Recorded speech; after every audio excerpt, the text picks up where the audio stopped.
Hello, everybody. Good afternoon. Happy holidays to everybody. Welcome back to the final OI Digital Projects Coffee House for the year. Thank you very much for joining Martha and me over the past few months as we've learned about some exciting projects, and we're delighted to have a excellent final project here to round out 2024 and head into 2025. If you will indulge me for just a moment, in addition to having an excellent presentation today, my studio, R2 Studios, just released the trailer for our new series called Finding Jane Austen, which will be a three-series biopic of Jane Austen and diving deep into the woman behind her letters and her works. And so I'm dropping the link to the trailer in the chat if I can. Here we go. Everyone in the meeting. So if you were so inclined to learn more about Jane Austen in the coming months, please do check out that series. And with that shameless self-plug, I am delighted to turn to the topic of today's endeavor. We have a very exciting presentation from our colleagues at the University of Wisconsin-Madison. First, it's my pleasure to introduce a familiar face to many of you, Anne Smart Martin, who is the Stanley and Polly Chipstone Professor Emerita in the Art History Department at the University of Wisconsin-Madison, where she taught American material culture, decorative arts, and exhibition practice, and created the university's interdisciplinary material culture program. Following her book, Buying into a World of Goods, Early Consumers in Backcountry Virginia, which is excellent, by the way, she continued with a massive digital humanities project examining the business and material culture of William Ramsey, who we will hear about today. And her current book project is called Before the Light Bulb, A Material Culture of Lighting in American Homes, which is nearing completion, she promises, and analyzes how light was created, augmented, and experienced in America in the 2 centuries before electricity. We're also delighted to welcome Travis Olson, who is a PhD candidate in art and architectural history with a focus on American vernacular architecture and material culture. His dissertation research is tentatively titled Building on the Edge of the West, the spectacular landscape of southwestern North Dakota, which explores the history of settlement of the northern Great Plains at the turn of the 20th century through the area's buildings, land, and environment. And finally, Joanna Wilson, who is also a PhD candidate at Wisconsin-Madison, where her work examines the cultural construction and representation of landscapes. She is currently writing her dissertation on the outsider environment Passaquanna, in which she explores the vernacular landscape approaches to examine the landscape of this place as a subversion of traditional religious, political, and economic structures of power. And the three of them today are going to tell us about William Ramsey's world, accounting for material culture and business in pre-revolutionary Virginia. And Travis, Joanna, the floor is yours. Well, thank you. And first, I want to thank Jim and Martha for putting together this series, as so many of us are trying to sort of make our way into this idea of digital humanities, whatever that is, and how to best proceed. I also want to think about, I want to thank everybody who came at this busy time of the year and to help listen, to help hear about what we're doing and to give us some ideas as we work through it. I also, right away, I want to thank the remarkable students who have made this happen, some graduate students in particular who are integral to shaping ideas and who policies and research and entering huge amounts of data. And we'll hear some more about that in a moment. And Joanna Wilson is also here, who also took on the behemoth task of analyzing textiles and carrying out months of audits and hard work. And finally, Morgan Lemmer Weber, who is worked multiple years discussing programming, entering data, and creating and deciding. And I want to thank Jim Abbas, because we're going to hear about later. I hope that we are entering into a good moment of transition in which this project will be heading to him and his colleagues at the Roy Rosenzweig Center. So we'll perhaps talk a little bit more about that. First of all, let's take a look at what the primary goals of this project are. Well, first of all, we want to contribute to knowledge, of course. in that we want to examine consumer choice in colonial America, and particularly seeking it through the lens of this growing city and the common people in this growing city. We want to better understand. Yeah, I can see, there I am, to better understand how global trade and international retail trade, international global trade and business and the retail trade work, particularly as it comes as an integral story of the coming of the American Revolution. Secondly, it's methodological. We want to really work through how to turn this kind of a book, which is essentially a list of objects, numbers, and names, into a useful vehicle to understand the business of global trade. And finally, and close to my heart, is interpretive, and to examine the power of objects through the ways that they can inform us about merchant, item, and customer, kind of the dance of consumer desire and satisfaction through finance and supply. And I hope you get my wonderful, that juxtaposition of dance and finance, that sort of thing, that every day and trying to figure things out. We can also today, we're going to talk about three products of this project. One is an exhibition. Particularly, you'll see it's at the Smithsonian, which is a permanent exhibition. 2 is a database, and 3 is an interpretive website.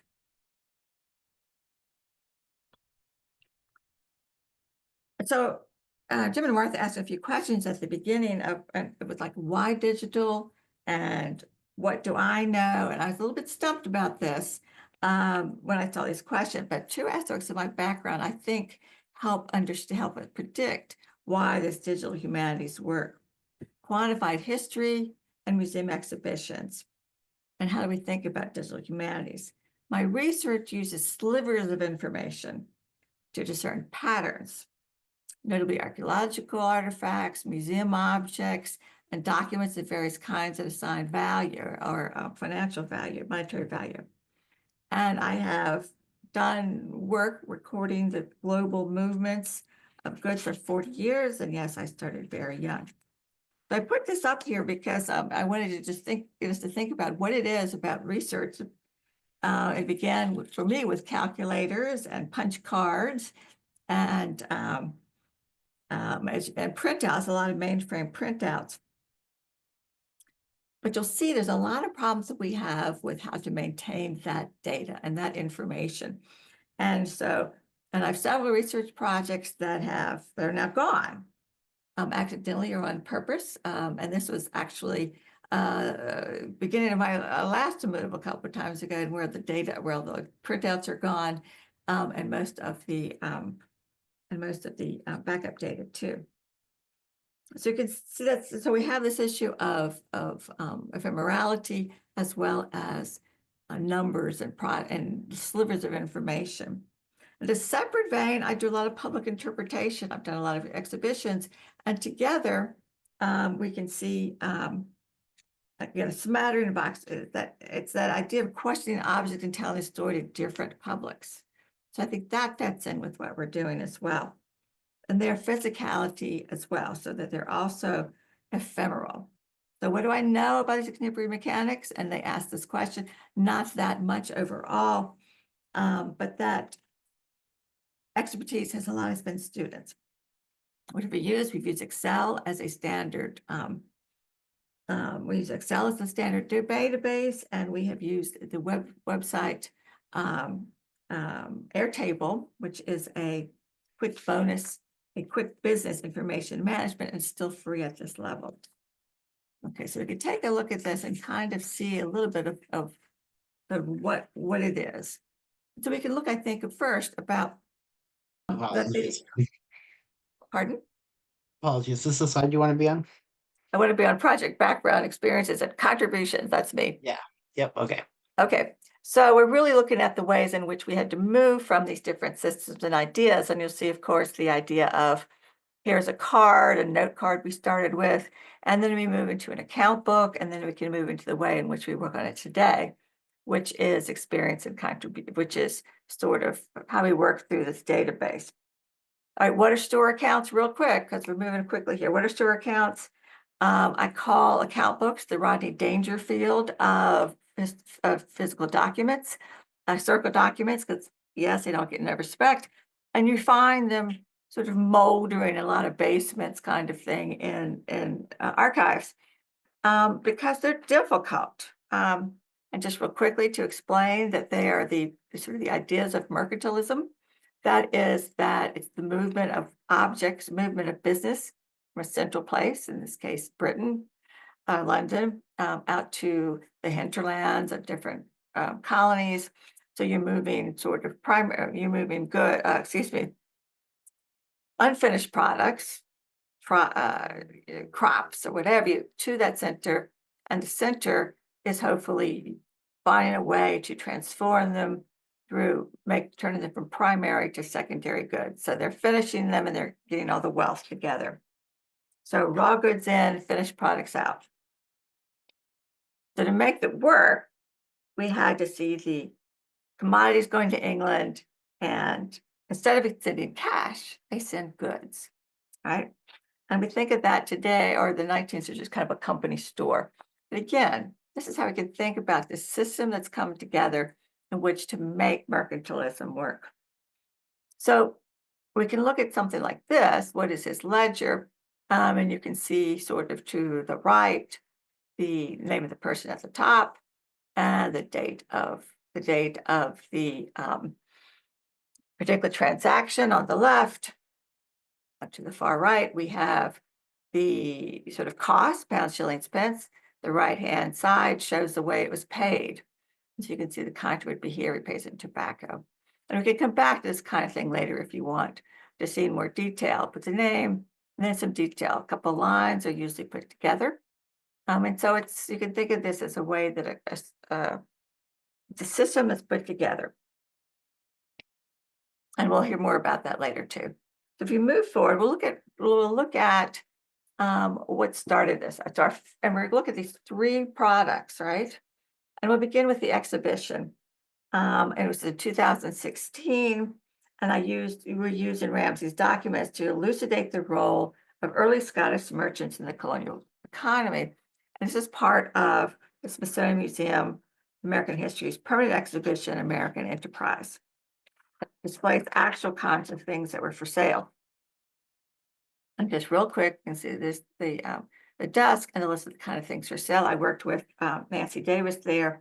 What's fun, we look at the next one, it also has an interactive ledger where you can also see more of the ways in which these kinds of documents can be used. And I won't go into details here, but that this was a marvelous way to, again, show the ways to the public that these things can be worked with. So we've got this first thing done, and it's exciting that the exhibition kind of came first, oddly so, and now we're ready to move to our second project. And you'll hear more about that today. We have digitized the entire 900-page account book, including some 25,000 purchases and credits, probably 600 customers, into an Excel spreadsheet for use by scholars. We set up taxonomy in fields, and what Travis is going to talk more about here is that we can do a transcript. Okay, we set up taxonomy in fields, but we realize into this that the real magic is not only to see what's written there, but to see what is missing. So what's not there? What do the interstices say? How do you work between and among objects and entries? So we realized kind of years in the process that we're really looking for the mind of the maker. Right. So I'm going to talk a little bit about that, about getting into the mind of the maker. Right. So when I joined this project, the vast majority of this 900 some page ledger had been transcribed. And you can kind of see on the screen right now sort of that example of what that transcription sort of looked like, that sort of direct transcription. Yeah, and and they when they initially transcribed this, they entered it into Excel as sort of a working a way to work with the transcription. But if we just focus here on the debitors page of this one of Major George Washington's account in 1753, you can see that there are instances where there are multiple objects listed on one line, and so they had to separate those out into individual lines. But that leads to troubles because the pricing that is recorded in the ledger is not broken up along those same lines. And so one of the big projects that we had to take on right away was reimagining this spreadsheet to transform it from more or less transcription based document to something that can be used more to analyze the data.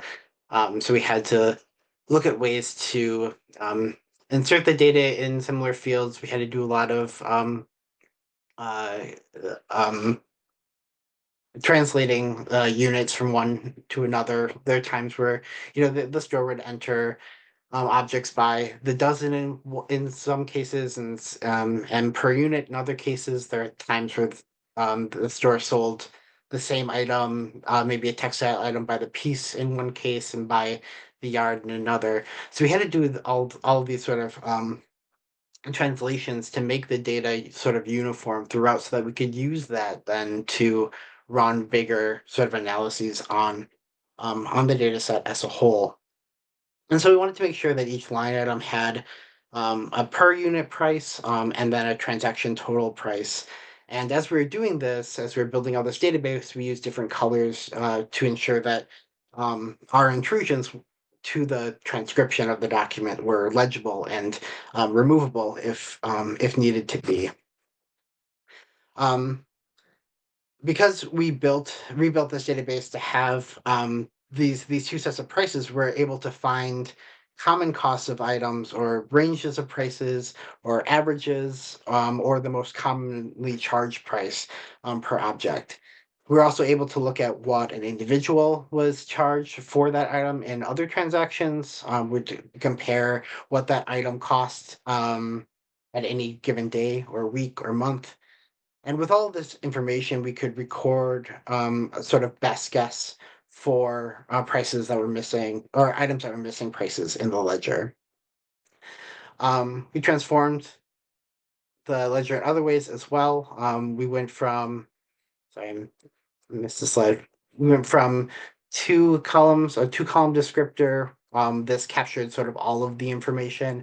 We expanded that out into 8 so that we could dig deeper into the data. What this allowed us to do was um, look at, for example, the category of gloves. There are 200 some transactions for gloves, but by expanding these columns out, we can look just at white gloves. So we can look just at lambskin gloves or wash gloves or what have you, and get a better idea for some of the differences between different categories of objects. We also added columns to convert pricing from pound, shilling, pence to decimal. And we converted these units, as I mentioned, to make sure that we were calculating costs the same way within object categories. Um, and we took this what this did, this allowed us to gather more information about these individual objects, which helped us inform sort of the description and of those objects in our Airtable cards. So we're presenting a more full or a richer picture about the objects based on our research outside of the ledger, but also informed by the ledger and how things are recorded in this book. This also allowed, and these images are not pretty yet, but we just threw these in here to kind of demonstrate some of the bigger sort of questions we were able to ask of the ledger, able to ask things about the business, take us sort of step back from that object level scale to look at the business as a whole and discover things like the percentage of the business that goes to different categories. And so here, these two charts kind of show that about a quarter of the total transactions the store was doing was in the textile trade, and that correlated to about 40% of the total revenue coming in. And also, just another example here that shows that we found, looking at this data set as a whole, we found that a vast majority of these transactions happened in that first year, in the summer of that first year, in August, September. And there's a smaller spike in the summer of the following year, but but we really found that this, the business dramatically shifted after that first sort of year. And so then the third product of this was this website, the Airtable website that Anne had mentioned that we are working on building out. And this is sort of our way of interpreting the data and what we've learned from this, and presenting it to a pretty wide ranging public audience. So every card that we have on this table represents an object. Each of the cards gives the same sort of foundational information. We'll give images that sort of just help with the description, or represent what that object is. Then we offer a sort of description of the thing, and its form and materiality, its use. We offer a sort of a general view of the price range of that object, or sometimes we'll include things like the average cost of that, and the characteristics category here is information that describes how that object is recorded in the ledger. So, is the thing sold by weight or by unit? Is there a particular time of year that these things are, or more often sold? We also have included fields to capture the materials and the collection. This allows you to sort the Airtable to look at, for example, just items that are made of brass or just pewter items. Or you can look at the different categories we've assigned. So if you're interested in tools, you could look at just the tools that are captured in this inventory. And then the list of buyers, the people who purchased that object, and then citations, of course. And from that sort of basic foundational level, we're able to like build off in different ways that hopefully make this appealing to a wider audience. So in some of the objects, we can offer some interpretation about what we're seeing from the ledger. This example that we brought up here showed how, by seeing when these objects were sold and looking at this object amongst other black textiles that are sold, we found this sort of peak, that a lot of black textiles were sold in August of 1753, and what we sort of could interpret from that information. Um, some of the object cards are very sort of mundane, everyday sorts of objects, and so we use the card as an opportunity to, to highlight why we should care. What can we learn from beeswax? What was it like? What is it in the 1750s versus today? Why was it a significant part of the business? There are times that we have discovered through the process that we maybe thought we knew what something was, and then learned that it was something else. In this case, it's a little of both. The ledger records battledores, both we think as the sort of paddle or racket for this game, and also as a sort of vocabulary or reader, primary reader. Um, yeah, and then some of them are more straightforward, things that are maybe words that aren't used in our language anymore, maybe archaic terms, like sempiternum is a word that was dropped from the OED in the end of the 18th century. So just kind of recovering some of that language. Um, yeah, and then there are some cards that we have that are left that we still have questions on, that we have not been yet able to figure out. And this is just one example of that.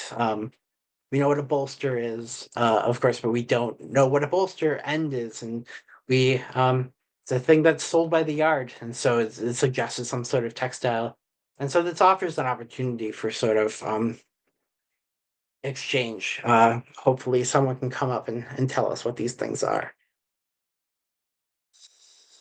So yeah, Anne, do you have any final remarks, or we can open Well, this up? I think the key here is that we were really trying in this talk, and I'm sorry we went long, and to try to work through these two issues. One is to show what this is, and but also to highlight what are the issues, problems, and ways in which we overcame some of those problems, particularly looking for that code I mentioned, and the way that the language itself of the merchants, the clerks, and the objects, how they're worked through, how to talk about them, and how to record them. And we can talk more about that if you want. But I think what we're left with is this wonderful question of how do we pursue digital humanities in moving a document into a workable set of ideas and a certain way to interpret. So I just want to leave it there and ask some of you for your questions or ideas, and to point out that we're looking for ways to have a better website, to do more with the customers, and to throw it back over to Jim a little bit, and then we'll look for questions. Yeah. Oh, thank you very much, Ann and Travis. That was terrific. And just very briefly, one of the things we're doing at the Roy Rosenzweig Center is looking to partner and are actively partnering with Ann and her team on bringing this project over to our center and to make its home there, but then also to help sort of fully realize the vision that the team has encoded literally in this database, and so that it is more publicly accessible. It is available to scholars for mass data analysis. It is available to teachers to incorporate into classroom instruction and whatnot, and just for the opportunity to look at some of these visual objects. So we're still working through some of those details and how that might work, and including funding. So, if you're in the Christmas spirit or in the holiday spirit and you're looking to make a tax deductible gift, why not make it to the Rosenzweig Center to help make this project possible? But in general, I think it has an exciting future ahead. And if I may start with to kick off sort of a big picture question, Anne and Travis and Joanna, and please, folks, do raise your hand or pop a question in the chat. As you have demonstrated, this is an immense amount of work. This is not easy to do, and ledgers have long been sort of notorious for being the most difficult of documentary editing projects. Um, what kind of models did you look at, or did you have models in mind as you began to embark on this enterprise? Terrific question. I was just sort of how did we do this? I think two things. One, yes, it was an immense amount of work, and part of the funding issues was that that I did apply to several grant making agencies. Part of the problem was I'd already started, and they weren't really looking to move they were looking to move things from an idea on. It didn't fit that. Difficult to say how much money I spent, but that I was able to use some funds I'd raised from alumni and donors and other folks to propel this story. And as I've said, we didn't spend money on doing a big website. This was all very organic. And what were the ideas we used? The ideas were used were kind of mine, in terms of what I've done in the past for transcriptions and how to work through and analyze this material. But I think the models also have to be sort of coming from people who've tried to do something simpler, and linking here is a word and here is a something in literature, um, so that it was really kind of stumbling through a way to make this a digital humanities project that was open to the public, um, like an exhibition where you're reaching outward, but also to people who are really digital scholars of the colonial period. And knowing what you know now, as you've gone through this fiery trial, what is there anything that you or how would you proceed differently, if at all? I think the difference would be that I started with just sort of a slim, very sort of let's make it labor, make better use of labor. And I began with the exhibition. It was really just working with note cards, what we had from the Ramsey database. We tried to do a couple of differing little 10% samples. I tried to do other little ways, and I would probably now see those as some of those were kind of ways in which as we did that, we realized it was a much bigger project and it's a much richer project. The visual dictionary really came about was because I wanted to be able to people to see what things are, to really just sort of say, what is this? And then out of that became this long hunt for images and descriptions. And so the advice, so at that point, I think um, I would learn that I would maybe do some of that as we went.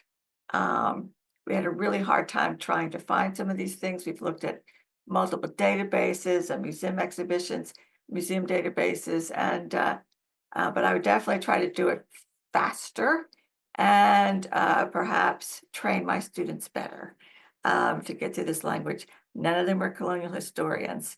So we had a big learning curve. Yeah, I want to come back to that question in a minute, but Angel O'Donnell, you're up. Thanks so much. This is all fascinating. I have two questions, one really mundane and one perhaps picking up on that last point. So the mundane one was, how did you deal with this pre-decimal currency? Because again, it's something that I'm thinking about, kind of how you translate from the kind of the finance accounting books into, something that fits into Excel. Is there a good way in which we can kind of, deal with pounds, shilling, pence? Yes. And how do we do that? Because again, like that's a totally selfish question because it's something I'm really interested in generally.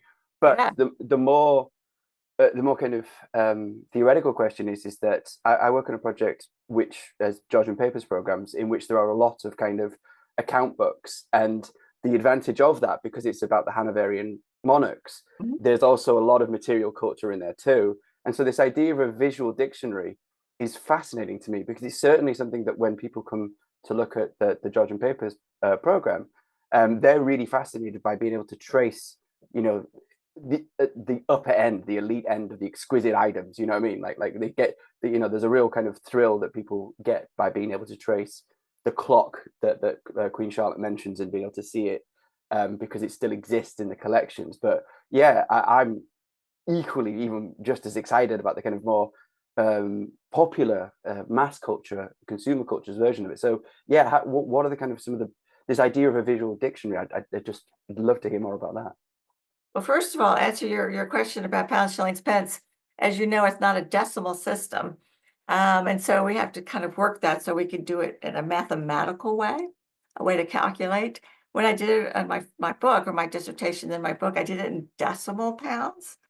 And so working everything from 12 and 20 to 0.17, whatever. At this project, we did it and we just did it in terms of shillings, so that we got rid of 1 pound, 1 shilling, 1 pence became a sort of a grouping based on an individual unit. So if that makes sense, and we can talk more about that another time too. In terms of the visual dictionary, it's the same thing. It's that I really felt like one of my students said, "This is cracking a code. What are these things? What are these strange names?" And then looking for sort of the ways in which we can find images and work through.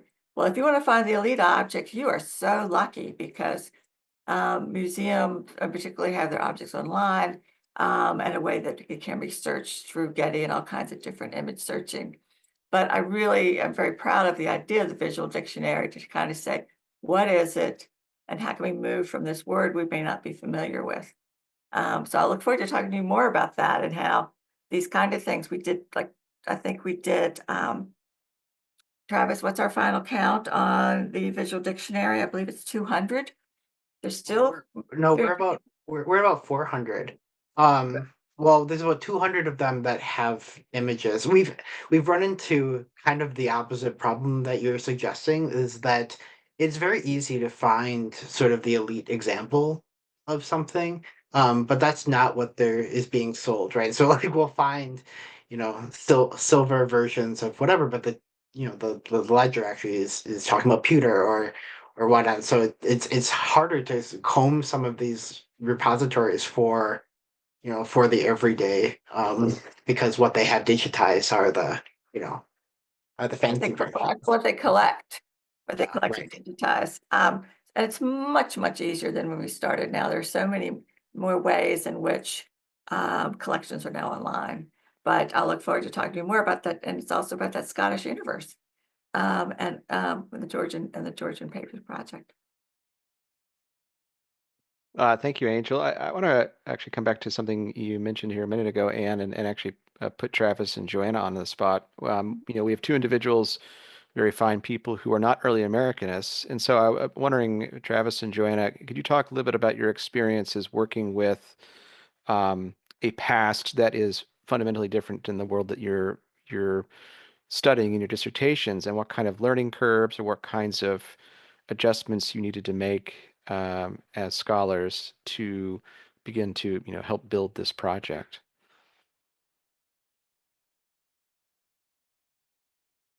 I can start.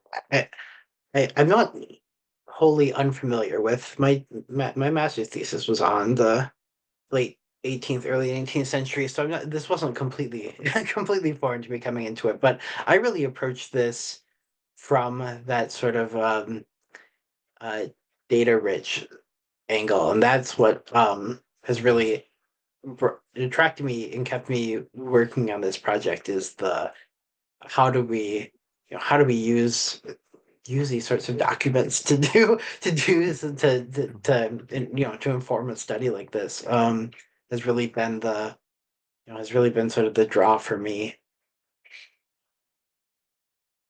Joanna?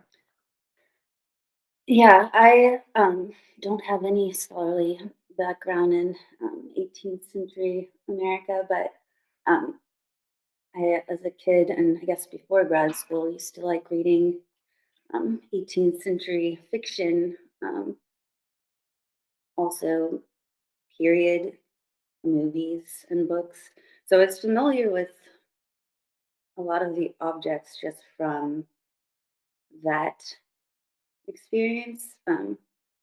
But I also had started in my own dissertation work building out a database for reference, and I am interested in organizing data, making it navigable, and find that part fun. Yeah, that makes a lot, I mean, it makes a lot of sense, right? You both came at it from the data standpoint as opposed to largely the historical standpoint. Simon? Hi, Anne. Good to see you. I know you're one of the great experts on material culture of this period, and I'm just curious what you found in this project that surprised you. I mean, you know more about this material than anyone, but presumably there were things that really came out of nowhere and you weren't expecting to find. I'm just curious about that. Several real quick points. One is that as my roots in this material all began with archaeology, and there's virtually no ceramics sold here. And obviously that suggests that there's a much heavy reliance on the metals of pewter, but somewhere, somehow, something's not here. Or does that mean they're getting them from somewhere else? Is there a local person or local maker? And so that while there are a few basic things, most of them are the indestructible copper, pewter, and they're much more expensive. So that's one thing that's really shocked me. And that there's none of those beginning incipient where tea wares or fine dining, and while this is a beginning town, excuse me, it's at the cusp. They should have been getting there, so to say. The second one I think is the issue of I found books were something they were stocked in all these stores. But I did, and it's really he doesn't have that many everyday books. He has Bibles and all those sort of educational books. But I did find something called the Lilliputian magazine, which is a little kind of chapbook for kids. And at this point, he's really sort of using the most fashionable, up-to-date moment. This has just become published. And so I like to see the way in which they are reaching forward in terms of fashion and knowledge and other ways that are logging back. But Simon, I'm very disappointed in my ceramic story. I'll have to keep digging to find it in other ways. I hope it turns up at some point for you. Or right. So my archaeology world, working with the archaeologists in the neighborhood in the area too, bringing that together. So those are some fun, exciting things as well. And one more quick thing, and it's pot iron. And if we got any experts, please be in touch with us because there's something that is all through here called pot iron. It is not iron pots, and that it's something between incipient mining, something going on, and nobody's been able to tell us what exactly pot iron is. So, onward, thank you, Simon. I think I've got one big question, unless anybody else in the room has something. Well, seeing none, but do feel free to pop it in the chat or raise your hand if it comes to you. And along those lines, and Trav and Joannes as well, what are some of the big questions that you hope this database can answer, this project can answer, or what questions besides ceramic and finding the unknown, right, or figuring out some of these objects? What are some of the big picture questions that you think might lend themselves well to interrogating this database?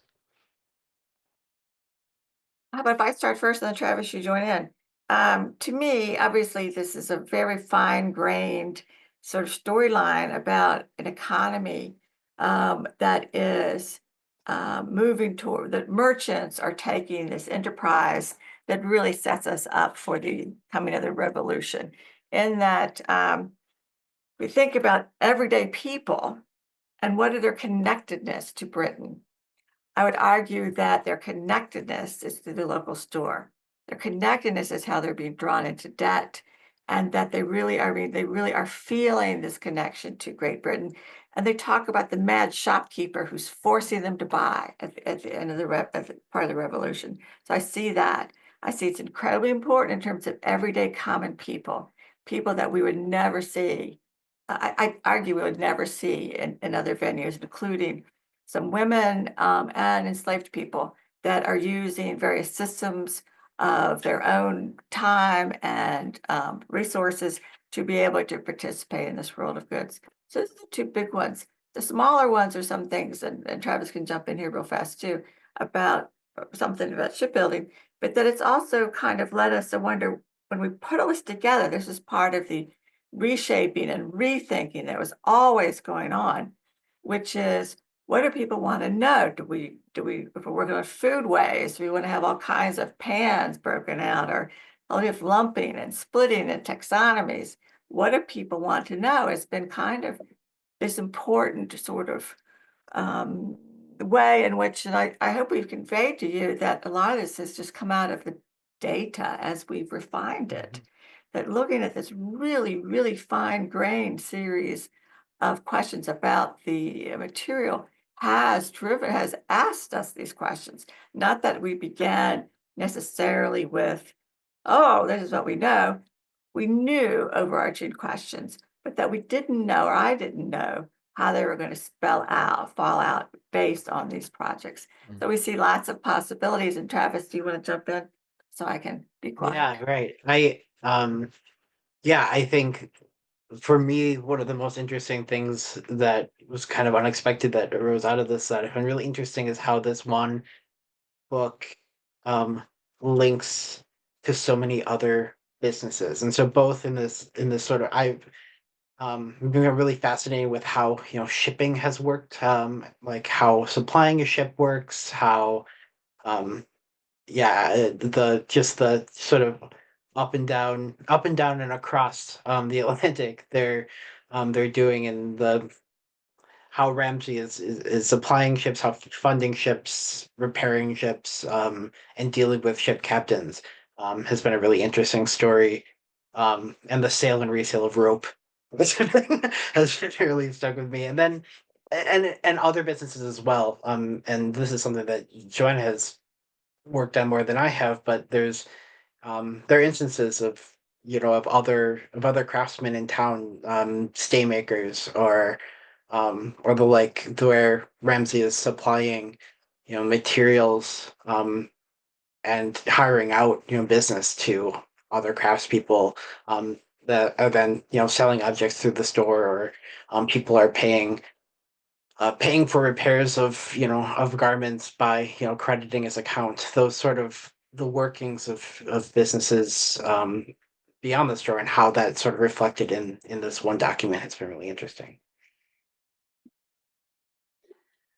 Yeah, I think what Travis said is similar to what I think that this project can show us, um, the other businesses, but also just kind of the rhythms of when people bought things and who bought things gives, at least when I'm looking at and sorting, filtering all the data, you get a sense of just how this community interacted and what they were doing at different times of the year. When there was a party in like around Christmas time, like that's when they were buying the cheese. Um, I enjoy um, how the data kind of animates that place and time. I would say too, just to wrap that up, in that there's big things left to be done. And one of the big things left to be done is to understand the hundreds of customers. When I write my book, I went through and I've created a biography for each customer. And that's partially possible because of tax records, which we don't have for this part of time. But that we have been tracing out a few people and able to see, say, Quaker women who are working through these processes, or women who were widows that were taking over their husbands' businesses. We've seen a person who was really just a knave, a ne'er-do-well trickster on cheating, and he's got a very big business going. So I think that will be one in which people can really dig in as well. One final question. Simon says he has seen references to pot iron pewter. Does that mean some iron in the pewter? I saw that, and and Travis can jump in here too, because he's been looking at it closely, and we've been actually pestering people who study iron to look at the way it's not sort of Travis, you want to take this? Yeah, I don't. So, yeah, I don't know. I've never seen in in the ledger. It never appears like pot iron pewter together. Um, and I've never come across that phrase, but now I will look into it. Thank you. Um, but yeah, but we've done a lot of research, like looking for any sort of reference to this, and we find pot iron in in lots of other period, mostly Virginia, mostly Chesapeake Bay sort of inventories, but and the amounts and yeah, the weight of pot iron that households have on hand kind of aligns with what we're seeing in the ledger, but we just don't know exactly what it is yet. Angel, last question. Sorry, just because some of the reflections there just prompted one final thought. Do you have any sense about how people are paying? Like what sort of cash? Because you mentioned that earlier on, where you mentioned that at one point Ramses was credited or credited with a staymaker of these sorts of things. But is there any other kind of indication the sort of cash they're taking in as pistoles or different sorts of currency? Is that being recorded? Yeah, and we really haven't spent the time we needed to really get any kind of quantification on that, but that it's obvious two things. One, the majority of people are paying with tobacco, hogsheads of tobacco, and that is the way this whole process works. You sell your tobacco and you get the goods, and you get buy the goods. The second way, I think, is we see these small amounts of cash that comes in, and the third is services, so that there's a lot of people who can trade products like foodstuffs, or in the case of the stay makers, they might be getting supplies, sort of raw supplies, and then transforming it into something. So it'll be exciting to see sort of those fine-grained details about that. But that is very much this part of this really vibrant community, that the store is the bank, it's the local hub, it's the economic center. And as I argue, it is the sort of the secret object of the whole economy, is the role of the store in that process. Great. I think that ties a very nice bow on the end of this term of the coffee house. And Travis, Joanna, thank you very much for taking the time to talk with us today. Just a reminder, folks, we'll be back next semester, beginning in the early January, sometime in there, for a whole new rounds of coffee houses. If you'd like to present, please do be in touch with me and Martha, and we'd love to get you on the schedule. But with that, have a safe and happy holidays, and we will see you soon. Thanks. Thank you. Thanks all.